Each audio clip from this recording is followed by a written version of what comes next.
Мен сіздерге бір история айтып берейін.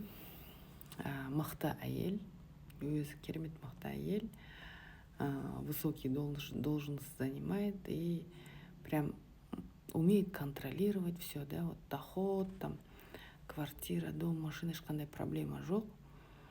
И енді өзі екінші рет күйеуге шыққан екен. Содан кейін ол кісі алып енді контролировать етеді ғой.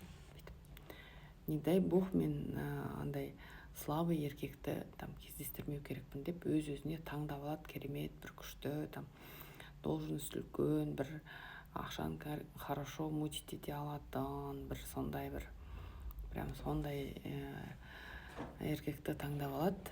Но бірақ та өзінің ішкі дүниесіндегі болып отқан андай бір мен керек емеспін ешкімге, мен маңызды емеспін деген сезімдер бар ғой.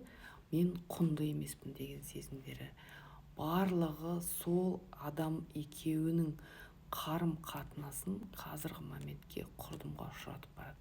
Неге? Өйткені ол әйел постоянно өз-өзін бақытсыз сезінеді.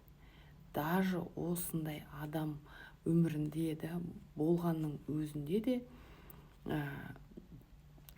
де өз-өзін керемет бақытсыз сезінеді. Өйткені ол өз-өзін как помощница ретінде сезінеді, как там уборщица, ақылды, жақын. Осы күйеуге шыққаннан бері за какие-то 5 лет деді ма, кәртейіп кеткен. Андай оның барлығы еркекке байланысты емес.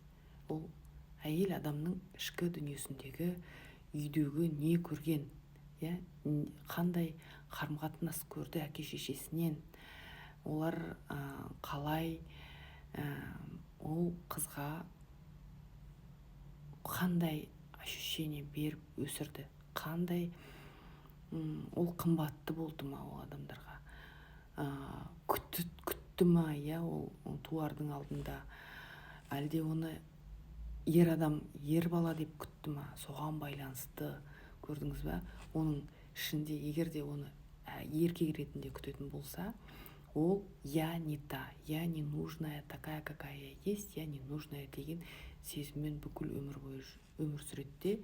И ол сезім басқа адамдар арқылы қайта-қайта сезініп жүреді өз-өзін.